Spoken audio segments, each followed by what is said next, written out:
If it's an instrument that I don't know, if I was writing for organ, for example, I would do a lot of homework, you know, listening to lots of organ music and so on. But writing for two pianos, I've been playing two pianos and piano duet since I was a child. And I'm a pianist, so I know a lot about the repertoire. And it wasn't as though I had to go and listen to a lot of two piano music. And I won't say it's going to be a fantastic piece, we hope it is, but it's a medium that I know and understand very well. And it's a medium that people need a repertoire for. They need two piano music. Not just because it's a competition, but because there are a great many marvelous two piano teams. And it's a medium that I know very well. So what's the difference between writing for two pianos versus one piano? Great many more notes. I mean, the playing two pianos, apart from anything else, is a very specialized skill. And I said I've been doing it all my life. But if you sit down with a concerto-type pianist to play two pianos, it's like, you know, you're in hell, because they don't understand the idea of the balance between two players. And I can't explain the difference writing for two pianos as opposed to one, but playing them is a very, very, very different thing. Are there any things that stand out that are very much more difficult for the two pianos? Well, actually, I think piano four hands, that's to say two people sitting at one piano keyboard, is much more difficult, because the physical proximity is kind of disturbing. If you're a pianist and you're used to that freedom, and suddenly you have someone there, you know, and you hit their hand or something by mistake, and it can be very unnerving. And two pianos, you have much more freedom, and much more space, much more the possibility of virtuoso playing. But I can't say exactly what the problems are, because it varies with every piece. But it certainly is a very stimulating medium to write for. And what was your interest in taking on this challenge? Because I want to write for mediums, that's to say, types of players who need a repertoire. When I was a student, and I was a student of Pierre Boulez in Paris, and in those days we used to write for the wildest combinations of instruments, you know, that would never really be gathered together in one room, ever, because it was so exotic and so much fun. But more and more, as I grow older, I want to write music that people really need, that they will really be pleased to have. So, for example, I've written a saxophone quartet, because they were wonderful. It was a commission. They were wonderful saxophone quartets, and I like saxophone as an instrument, and it's already had 3 commercial recordings and been played all over the place, because people need good saxophone music. So what is your opinion about contributing to this catalog for the art form? Well, I've done it. I've written a lot of two piano music, and I keep coming back to it. It's difficult. And I'm very pleased to feel that I am contributing something that is maybe in a long line of great pieces. I hope so. See. Yeah. And I mean, how do you feel about the Dranoff organization and you know, being honored with this, and them approaching you for this commission? What was that process like? Did they come to you? They came to me, first of all, to ask for a concerto for two pianos and orchestra. And I didn't want to do that, because for me, two pianos and an orchestra, a modern orchestra, is too much. It's too many notes, it's too many players, it's too busy. And my publisher said to me, you know, there's a very, very small repertoire of concertos that have really taken off. It's not a very practical proposition. Whereas two pianos solo, so to speak, is for real. And I was very honored because I knew about the Dranoff competition, and because obviously it is going to attract great young players. So, I mean, what composer could resist that? If you didn't like the medium or weren't a pianist, it might not be attractive, but to me it's extremely attractive. Do you connect with the students or the players? Do you ever have interactions with them, or? I always tell my own students, my composition students, that they have to write everything into the score, so that there can't be any questions. You get students who don't write dynamics. They don't tell you how loud it is. They don't write marks of articulation, so you don't know if it's smooth or jumpy or what. And I always say, you're not going to be there at the rehearsals. You have to tell the players what you want.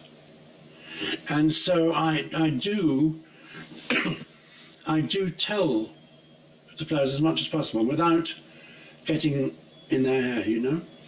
And recently, an opera of mine was done.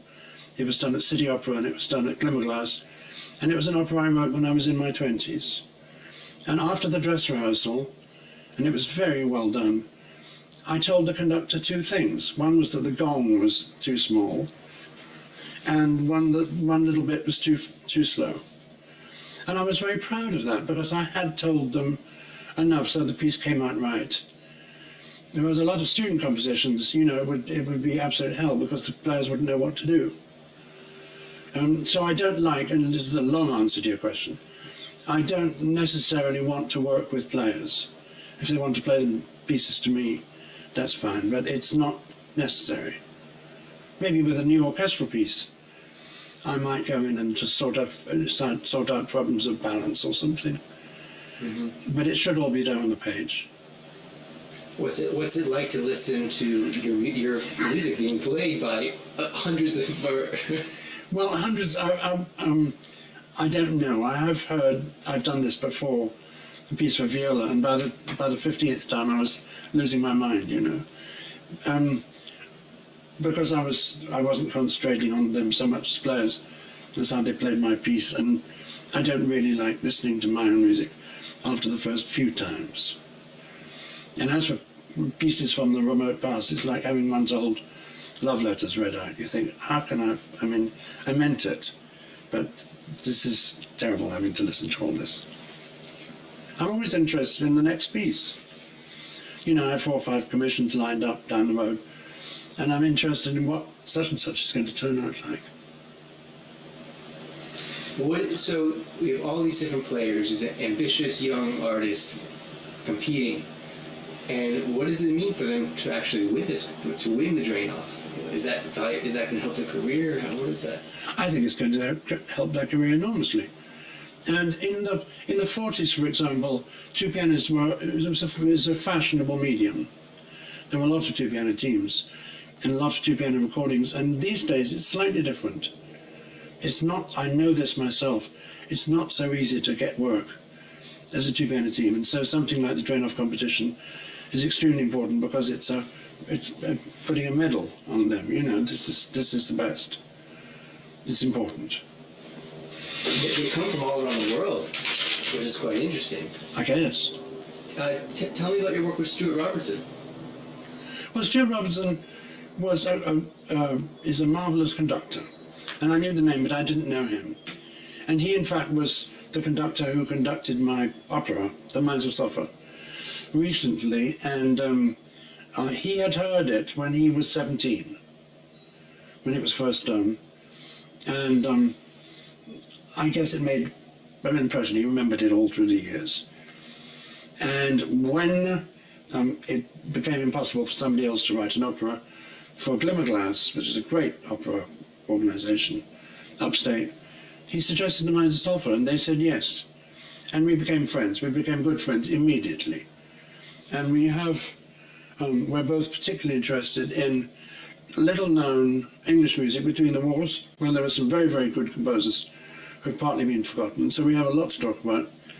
And he has a wonderfully open, forward-looking way of thinking about music. You know, and he has no conductor star things. You know, I'm a great conductor. He's at the service of the music, and I think he's a marvelous conductor and a great guy. Is there a particular way that you begin each piece? Just sitting around and worrying and messing around and watching television and reading books and sketching and throwing it away, and then something comes through. And I've always said and I've been writing music since I was 6, so this is not overnight, that it's like learning to swim all over again. You think, I can't do this anymore. And then you do find you're afloat eventually. When I was very young, when I was at school, and I was always writing music, I wasn't self-conscious in that way. And so I used to just write all the time without thinking what the hell I was doing. But now, many, many years later, when I've earned my living since I was 19 as a composer, it gets harder and harder. I can't really account for why, but one is more and more worried about one's ability to do it still. But it turns out okay, generally. And if it doesn't, I just get out of it, essentially, because I can't do this piece. So there are writer's blocks sometimes. Oh, yes. Absolutely. And one of my sisters is a very distinguished poet. And we talk to one another by email all the time. And how are you doing? And are you able to write? And sometimes she's completely blocked like that, and so am I. And you just wait. There's no magic spell. If it's a commercial job, you have to do it. I mean, nobody cares if you feel like writing or you're not very well or anything. And I recently did an important film score, and I thought, I can't do this anymore. I used to be able to write very fast for films. And I was lying awake at night worrying and worrying and worrying. And I went through my thing of telling myself, nobody cares whether you feel like it or not. You've got to write the score, and I did. And I think they were very pleased with it. But commercial music is brutal. You just have to do it. What's the importance of new music being commissioned? You know, I don't quite know the answer to that. To keep a lot of composers going, I think. Quite often, I think, these days, I think these kids should stop writing music. They're not composers. They think it's a glamorous life and something, a lot of money. It's not. But the one thing you can't tell a student is, as far as I'm concerned, shouldn't be doing this.